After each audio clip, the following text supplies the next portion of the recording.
Hola a todos y muy buenos días. Estamos en la segunda edición de Open Finance 2020, en la primera edición del VC FinTech Pitch, y ahora tenemos una empresa mexicana súper interesante que llegó a revolucionar la forma de hacer transacciones en eventos. Estamos hoy con Enrico Becerra Morales. Él es CEO y cofundador de mycashless. Y bueno, hello everyone. We are at the 2020 Open Finance Summit in Mexico, and right now we are at the VC FinTech Pitch. We have here with us right now Enrico Becerra Morales, CEO and co-founder of mycashless. This is a platform that revolutionized the way payments are made in events and social gatherings.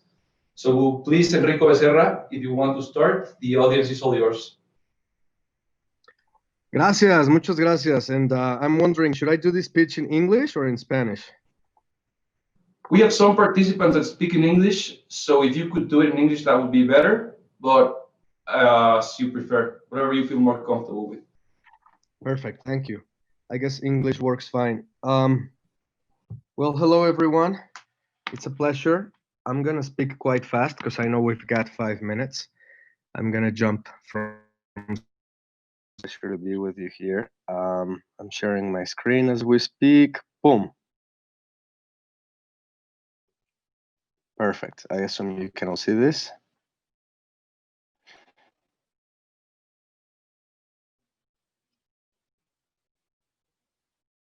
Thank you. So we're mycashless, and we're focused on enabling payments for community creators. The problem we found was the mess at physical events, where it took a long time to get a beer or to get a hamburger, because vendors are not just delivering products, but they're also charging you in cash or sometimes even with a card, and connection can fail. There's a lot of petty theft, there's no transparency, and creators are running a very high risk. Also, we noticed ticketing companies are stopping at the door of events. They're not coming in. And even if you come in with a QR, a really fancy ticket, you still got to bring out your wallet at the bar. But why? These ticketing companies have a huge dependency on the internet. Now, our platform doubles profits at events by selling reloads. This is balance, prepaid gift balance that you preload at the event or even online previous to the event. And this helps the organizer centralize all the money. And vendors are much quicker now, and they're fully transparent. They use a handheld device where they just charge your bracelet or even your phone. And this is where things get interesting. We applied for a patent on a solution that enables phone-to-phone transacting both devices in offline. And this is the beauty and the secret of it. Since it's offline, you don't need expensive infrastructure to enable the Wi-Fi connectivity, and everything flows fast, and you have 100% uptime. And this, I could tell you, this is as good as cash in terms of reliability, even better because you have all this traceability as well.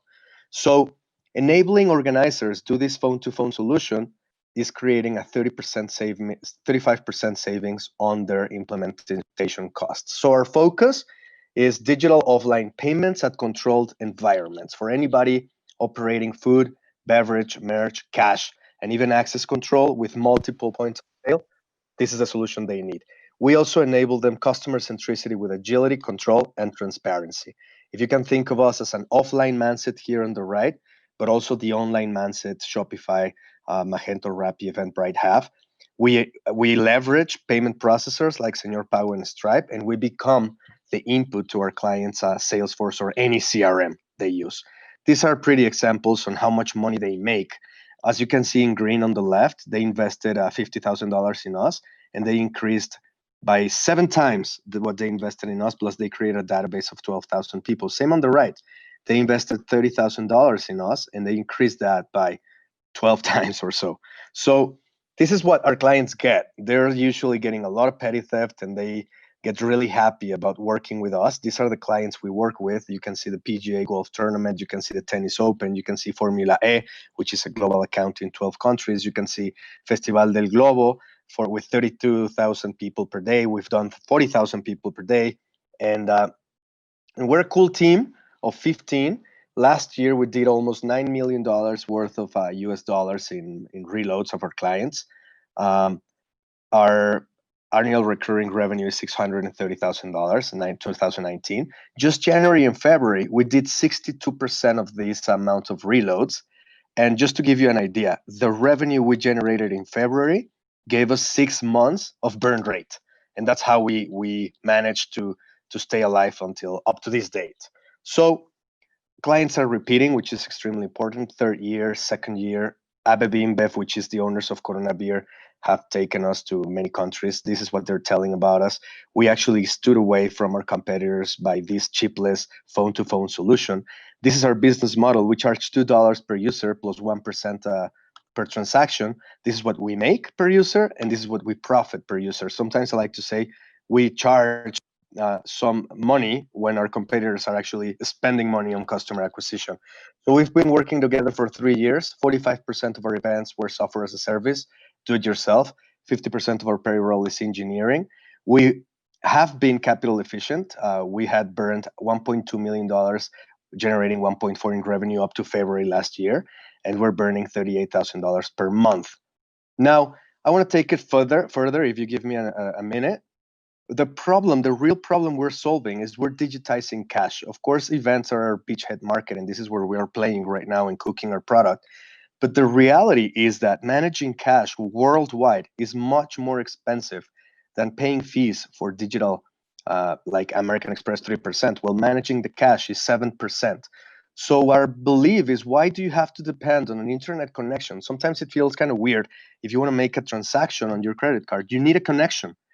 You can easily send a voice message on WhatsApp, and if you don't have connection, it'll be sent eventually. So that's what we're doing. We're helping users not have to rely on an internet connection at the moment of the transaction. And this is enabling transactions. We're getting funds right now from a fund in Africa who are matching our tool to help Africa massify on offline payments.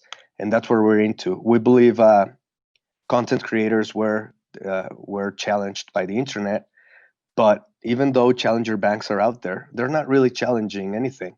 So we're here for the big market, which is the on-site commerce, $30 trillion market. And this is a little bit of the money we've been making. As you can see, Q1 of 2020, we made $325,000.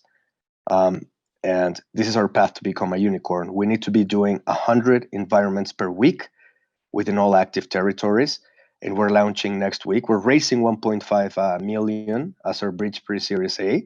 You're more than welcome to jump in. We're closing this round in 3 weeks, and we're launching next week Mercado de San Juan, which is one of the most exotic, highest quality markets in Mexico City, and we are pretty much digitizing their phone delivery, home delivery through an app similar to Uber Eats that accepts all methods of payment, prepaid balance, but also cash card or payment links.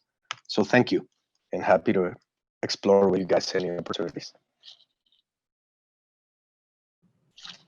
Thank you very much, Enrico. It seems super, very interesting solution that you're proposing. Revolutionary, of course.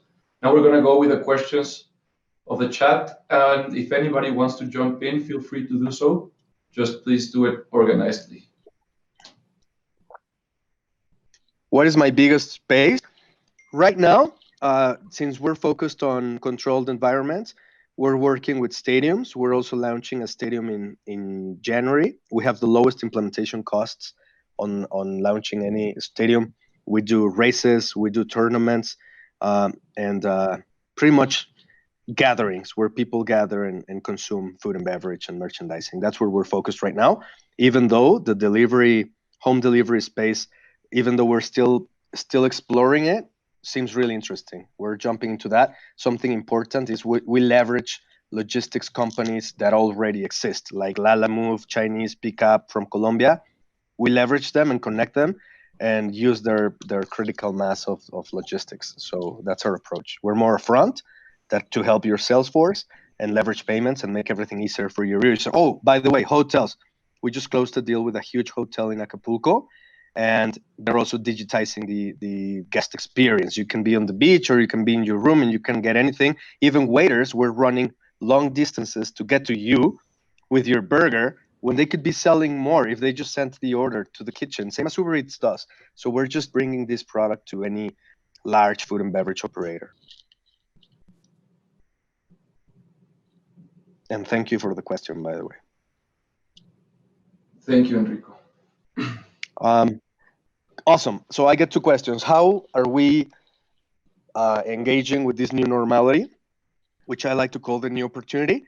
Is we use these 6 months or 7 focused fully on product and developing what we had planned for 2023. And we brought it down to 2021. So we've accelerated product development. We've also included the home delivery solution, which is a little bit more online than offline. We were very focused on the offline, highly congested environments. Now we're opening up to a little bit more geographically extended environments that need the online connection, but it's okay because it's not as highly congested. That's how we embraced this opportunity. And then the next question is our strategy right now is to use 2 legs worldwide. And I have this shared on the screen, and I think this supports my answer easier. This is our strategy. We're focusing on North America from Mexico, operated from Mexico. This includes the United States. We've actually operated already in 7 countries. Colombia, we've done Peru, we've done Dominican Republic, we've done Panama. We've done events in the US, in New York and Texas. We're actually jumping up to the US. And since we have interest from this African fund, we're also be using Lagos as another leg.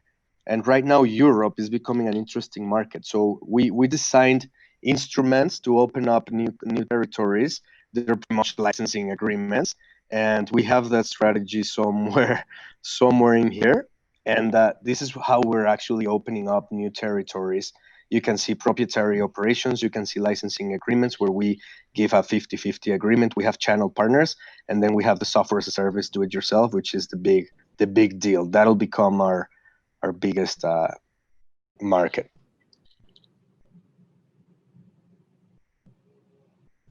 Thank you very much.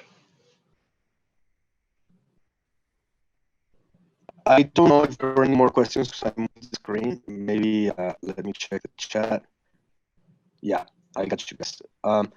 How do you think your business will evolve in a socially distanced environment? Well, it's just how it has been. At the hotels, you are on your palapa, you are taking care of all the sanitary whatever precautions, and a waiter comes to you, and you don't even have to touch him. He'll input your room and name, and then he'll order for you. So it's already working. You're welcome to go to Acapulco. I'll let you know where this is working at. And for example, auto concerts. Auto concerts had a huge challenge and we're operating a few auto concerts, by the way. So when you arrive, they don't want you to go get on the line to go to the hot dog stand or go to the beer stand. So they need tools so you can order from your car, or the waiter can order for you on his phone. So now all orders just go digitally. I'm giving you like a small example of how cars can order to all these food stands and get it delivered by runners, which is the same as the triangle of Uber Eats. You order to your home, somebody prepares and somebody brings it to you at a smaller scale, at a controlled environment where everything is going to be using this method of payment that's universal. Oh, you don't have a phone, or you only have cash?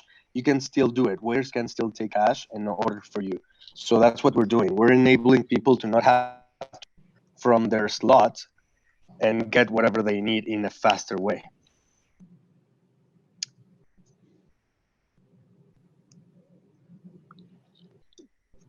And again, answering Susana, what is our biggest space in the future? Software as a service. We're actually going after Eventbrite and all these ticketing solutions that have done a good job, but they've remained as online solutions, and the lack of reliability they have in many environments is what's giving us an edge. So many people hire us just because they know this will work 100% of the times. So they're actually asking us to become their ticketing provider, which we are already doing in Tulum. So we believe we're much better standing right now as any ticketing company out there, unless they purchase an offline cashless solution, which some have, but still none of them have a patent pending on phone to phone, which is the future. You no longer need to go out and print these things and get them ready for you. You still use them because somebody might not have a phone, but you don't use them for 100% of the guests. So who's chipping in? I want to see some hands. 1 million? All due diligence and everything's been done. So if anybody wants to jump in, we still have room for about $300,000.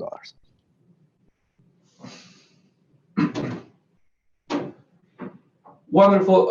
Just one question that I've been asking myself, that sometimes you have to manage lots of crowd of people, and this can be have an impact in the cost. What's the price of the average band, and is it really expensive to supply it, like to, let's say, a 200,000 person environment? Yes. Okay. The price of the wristband is about 70 cents with tax, imported, because they're made in China, also in Mexico. They're 70 cents average. So the whole service, the wristband, the devices, our training, our staff, travel expenses, etc., which is said here, is the $2 over here.